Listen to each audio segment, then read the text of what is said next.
प्राणी जगत में मनुष्य ही एक ऐसा प्राणी है जिसके हाथों में रेखा पाया जाता है।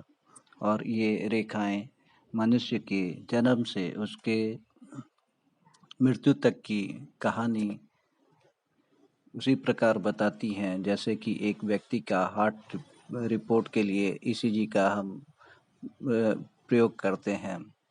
आइए चलते हैं एक अध्ययन के लिए। प्रत्येक व्यक्ति का जहाँ बायां हाथ प्राकृतिक हाथ कहलाता है, जो उसके प्रारब्ध के अनुसार जन्म के समय उसे प्राप्त होता है, और वो रेखाएं उस समय उसके हाथ में इंगित रहती हैं। और ठीक इसके विपरीत जब दाएं हाथ का हम अध्ययन करते हैं तो उसमें हम अपने किए हुए समय के अनुसार कार्यों का फल प्राप्त करने की रेखाएं प्राप्त करते हैं। आइए और विस्तार से इसको हम देखते हैं। किसी व्यक्ति की प्रारंभिक बाएं हाथ की रेखाएं दाएं हाथ से प्रायः अधिक पाई जाती हैं। उसका कारण ये होता है कि प्राकृतिक हाथ के रूप में पाया हुआ हमारा बायां हाथ हम हमारे कई क्षेत्रों के विकास और संभावनाओं को प्रदर्शित करता है, जबकि दाएं हाथ में हमारे किए हुए कार्यों का ही विवरण आता है, जो कि समय उपरांत कुछ कुछ कम होता चला जाता है।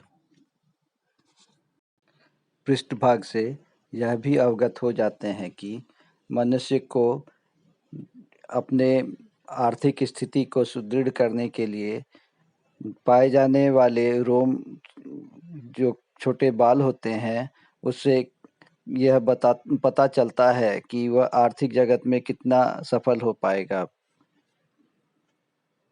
किसी व्यक्ति का पृष्ठभाग यह भी बताता है कि आर्थिक उन्नति ग्रहों के माध्यम से उसे कहाँ तक प्राप्त होगी। अगर पृष्ठभाग में नसों की संख्या अधिक है या नस अधिक दिखाई दे रहे हैं, इसका अभिप्राय ये होता है कि खराब ग्रहों का प्रभाव उसमें अधिक होता है उस हाथ में, और वो हर समय ज़िंदगी भर उन्हें कहीं न कहीं परेशान करती हैं। परंतु इस हाथ में आपको उसकी संख्या या नसों की ना के बराबर दिखाई दे रही हैं, जो कि एक अच्छा हाथ कहला सकता है। पृष्ठभाग में पाए जाने वाले नाखूनों में अर्धचंद्राकार आकार और नाखूनों के प्रकार भी हमें अवगत करवाते हैं कि किसी ग्रह का उस व्यक्ति के ऊपर किस प्रकार का प्रभाव है और कहाँ तक उसे वह ग्रह सफलता प्रदान करेगा। किसी व्यक्ति के हाथ के अध्ययन में उसके अंगूठा का भी अद्वितीय महत्व होता है। इस अंगूठे के माध्यम से हम उस व्यक्ति की इच्छा शक्ति और कार्य करने की शक्ति के बारे में अवगत होते हैं। इच्छा शक्ति और कार्य करने की शक्ति अगर आदमी की संतुलित होती है तो उसके जीवन में विकास अच्छा होता है। वहीं व्यक्ति का अंगूठा यह भी प्रदर्शित करता है कि अपने इच्छा शक्ति के माध्यम से वह अपने कार्यों को कितने सरलता से या कठिनाई के साथ कर पाएगा। अब हम जब प्राकृतिक हाथ यानी कि बाएं हाथ का अध्ययन प्रारंभ करते हैं तो पाते हैं कि मणिबद्ध की रेखाएं लगभग ठीक हैं। उसमें कहीं कोई ऐसा विसंगति नहीं है कि कहा जा सके कि आपकी शारीरिक क्षमताएं कम हैं। फिर आते हैं चंद्र पर्वत की ओर, तो उसका भी कर्व अच्छा है। बुध की ओर भी आते हैं तो वो भी ठीक दिखाई देता है। फिर इधर जब हम सूर्य पर्वत की ओर आते हैं तो सूर्य पर्वत थोड़ा सा दबा है लेकिन वो चलेगा। फिर शनि बृहस्पति ठीक है, और फिर इधर निम्न मंगल के क्षेत्र थोड़ा सा दबा हुआ है। चलिए, और एक चीज़ है इसकी खासियत कि इस हाथ में काफ़ी सारी रेखाएं हैं जो यह प्रदर्शित करती हैं कि आदमी की इच्छाएं बहुत और काम करती हैं। उनकी जो रेखाएं हैं वो कई ओर से आती जाती हैं, तो ये बता रही हैं कि ये मतलब आदमी की कल्पना शक्ति काफ़ी अधिक है। इसका प्रतिनिधित्व यह बुध की उंगली भी कर रही है, जो कि सूर्य की ओर ढलवा हुई है, जो कि यह बताती है कि सूर्य और बुध का हो सकता है कोई संयोग ऐसा हो जो इनके आगे आने वाले जीवन में काफ़ी अच्छा हो। जब हम बाएं हाथ के और रेखाओं के बारे में अध्ययन करते हैं तो हम पाते हैं कि मध्य राहु के क्षेत्र में एक बीच में गोले टाइप का एक कर्व बना हुआ है जो कि चक्र टाइप का है, और इसमें क्रॉस की रेखाएं भी हैं। और इसके उपरांत ये भी देखने को मिलता है कि जीवन रेखा को छूती हुई कुछ एक रेखाएं इस टाइप से भी जा रही हैं, कुछ आगे इधर भी जा रही हैं जो कि व्यापारिक क्षेत्र के बारे में बता रही हैं। यह देखिए, ये बुद्ध के नीचे 1 2 3 4, 1 2 3 4 और ये 5, ये भी क्षेत्र ये बताता है कि आदमी का दिमाग एक रचनात्मक कार्य की ओर कभी कभी भागता है, लेकिन बाधाएं ये बताती हैं कि ये कहीं कहीं अपने काम को बीच में ही इधर से उधर छोड़ देती होंगी। अब और एक देखते हैं, ये मध्य में एक फिर ये क्रॉस है जो कि काम के स्थिति को बताती हैं कि कहाँ कहाँ तक क्या दिक्कतें आ रही हैं, या फिर आगे इस हाथ के सूर्य रेखा को देखें तो एक रेखा ये, एक रेखा ये, और थोड़ी बहुत हल्की फुल्की इधर उधर से रेखाएं भी हैं। फिर शनि के क्षेत्र में भी कुछ रेखाएं हैं, 1 2 3, ठीक है। हृदय रेखा ये गई हुई है। अच्छा, अब ये देखिए, बृहस्पति के के पर्वत पे एक हल्का सा वर्ग बना हुआ है, और बृहस्पति का ये क्षेत्र हल्का ढलवा हुआ है। यहाँ पे जो देख रहे हैं ये हल्का ढलवा क्षेत्र है। ये क्षेत्र हल्का बाहर की ओर ढाल लिए हुए है।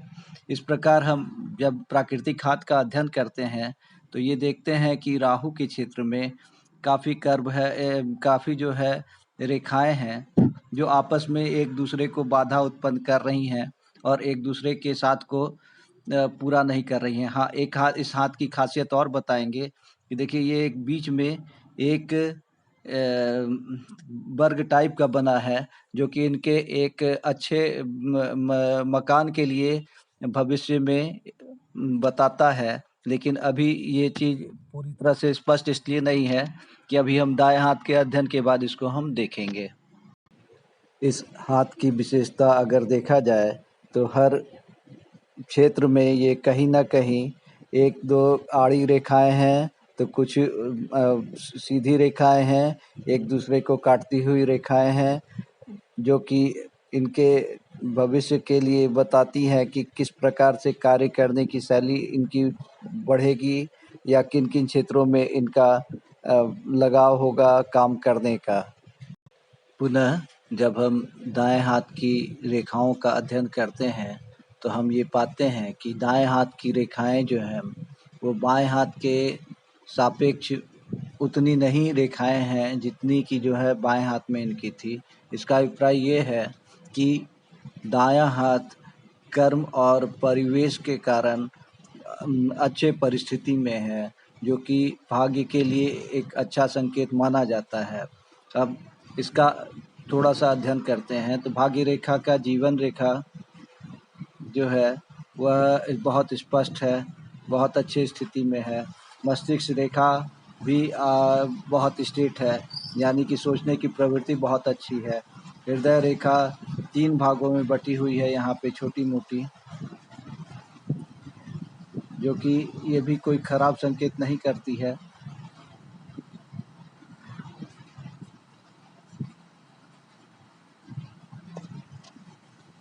अब इसके आगे जब हम देखते हैं तो थोड़ा सा ये जो क्षेत्र है ये रवि का वो स्पष्ट नहीं है। फिर आते हैं नीचे, इधर जीवन रेखा के बगल से केतु की ओर से कुछ रेखाएं इधर आई हुई हैं जो कि यात्रा की ओर इंगित करती हैं कि समय समय पर इनकी यात्रा करने की इच्छाएं होंगी और ये छोटी मोटी यात्रा भी करेंगी।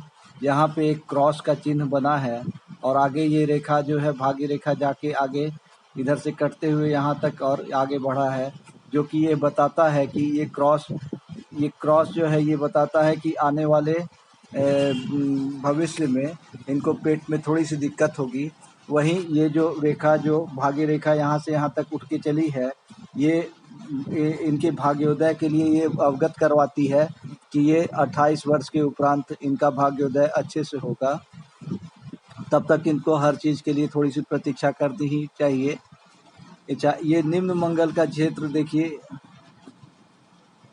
ये थोड़ा सा अभी ये दबा हुआ है यहाँ पे, जो कि कभी कभी चिड़चिड़ापन को प्रदर्शित करता है।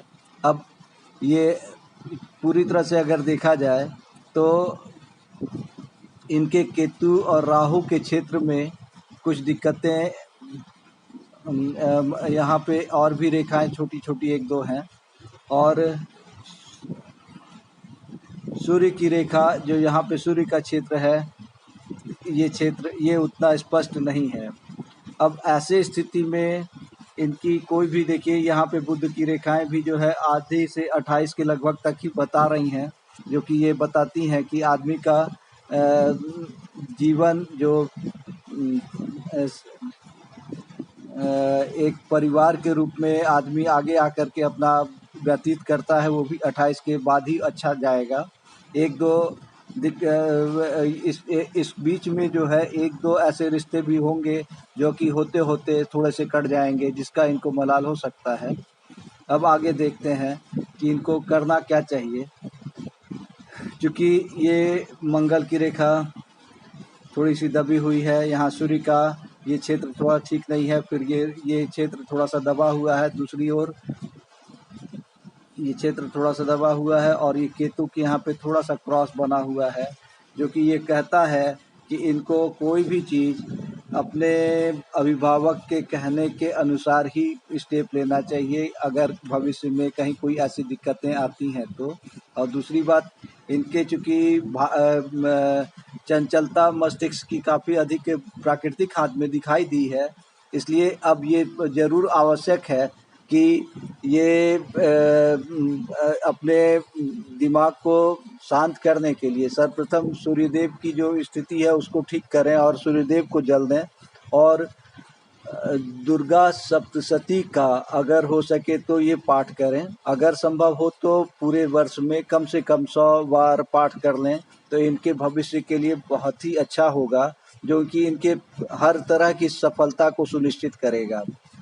और इनको थोड़ा सा जैसे खान पान भी जैसे होगा, थोड़ा तेज या सात्विक खाएं हर समय, तो अच्छा रहेगा इनके मतलब स्वास्थ्य के लिए, और मतलब हर चीज़ के लिए अच्छा रहेगा।